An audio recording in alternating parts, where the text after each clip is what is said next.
are America's future citizens, the kids they are fighting for all over the world. These are the boys and girls to whom we must look for leadership in our post-war democracy. These are America's hope for the future.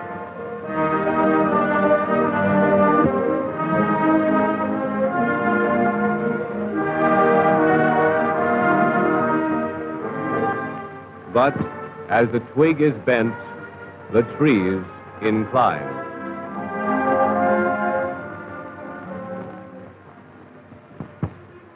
These were the boys and girls of yesterday, kids whose fathers and brothers fought for them in the First World War. They, too, might have become good American citizens, but instead enemies of society.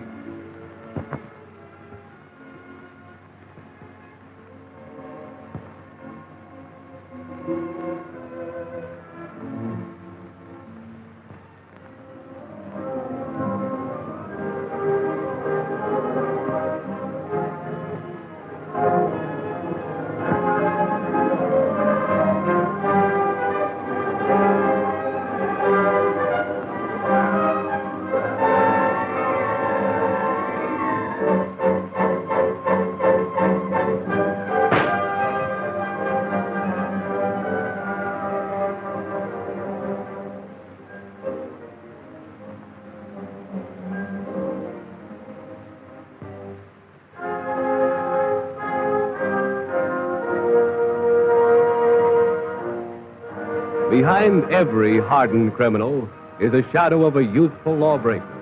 Into the pattern of every major crime is woven a story of parental neglect, of misguided youth. Just as the twig is bent, the trees incline.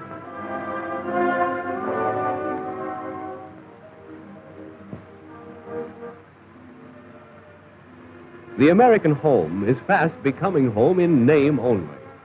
Thousands of families migrating to industrial areas are faced with inadequate housing and recreation facilities. Parents working side by side in essential factories, offices, and shipyards sacrifice the equally essential job of maintaining a normal home life.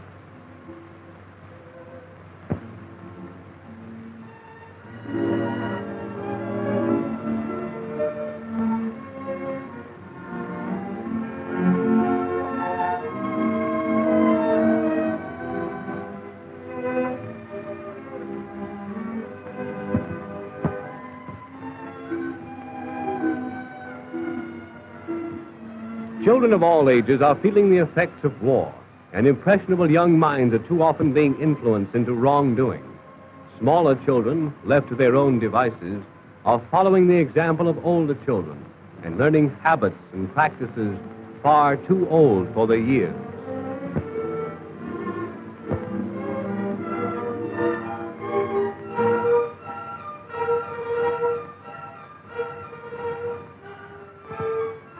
School-age children, without supervision, are playing hooky from school and spending their time on the streets, in theaters, and other places of amusement.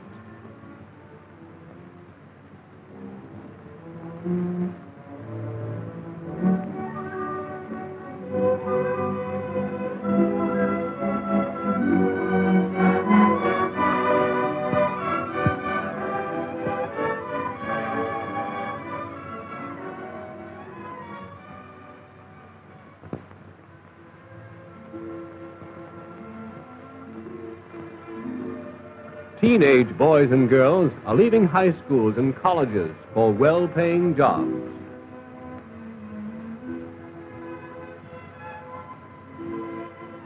Pockets filled with money, these young people are seeking dangerous thrills and excitement in semi-darkened taverns, where jukeboxes and dance floors often lead to trouble.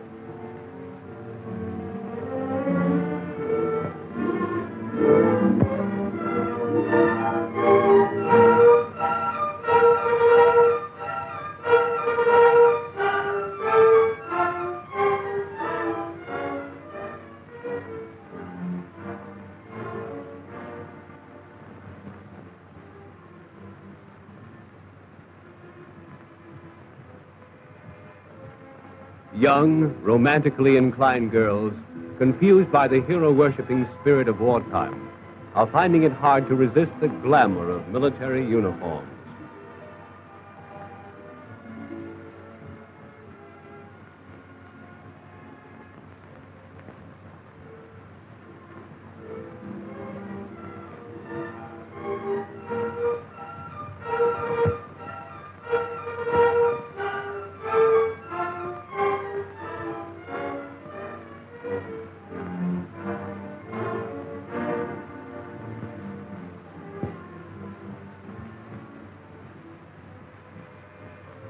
Boy meets girl romances culminate in hasty marriages with short and hectic honeymoons. Even well brought up and well-intentioned boys and girls in their late teens and early 20s are victims of war's restlessness. Before they scarcely become more than friends, the boy is ordered to duty miles from home, and the girl returns to the comparative monotony of school or work. In spite of their good intentions, these young people often find themselves in dangerous situations during their leisure time. In a world at war, as in peace, it is every parent's duty to equip the younger members of the family for the post-war task ahead. It is more important today than ever before to maintain a normal home life. No parent can escape the responsibility of guiding the next generation to maturity.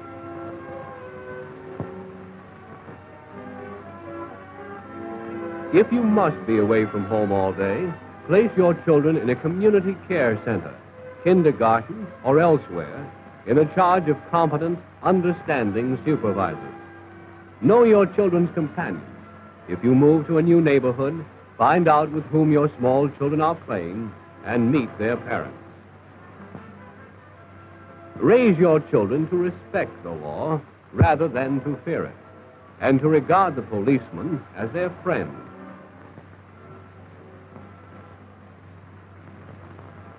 Teach growing boys and girls the true value of money.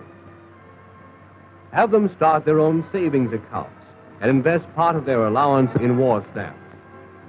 Show them how a systematic saving program will help them attain the things they want and provide for their future security. Encourage your children to read good literature by subscribing to wholesome magazines and by having them join your local lending library.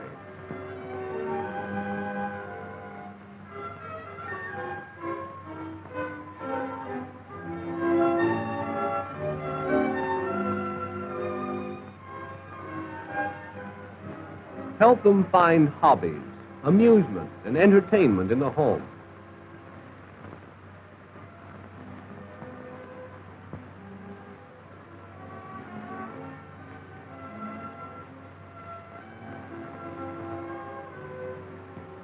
Join your local parent-teacher association. Attend the meetings regularly and participate in its activities. Get acquainted with your children's teachers and check with them frequently to make sure your boys and girls are attending school regularly and on time.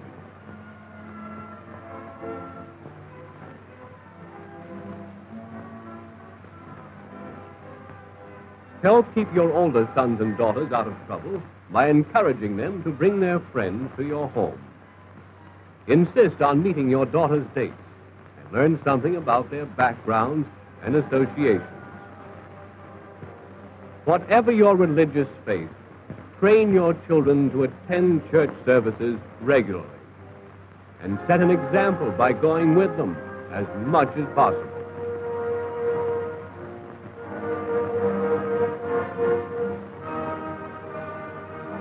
As parents, you can render no greater service to your country than by providing a wholesome, normal home life for your children.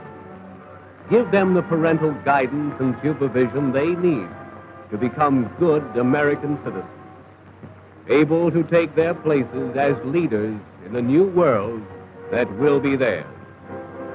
His education forms the common mind, just as the twig is bent, the trees incline.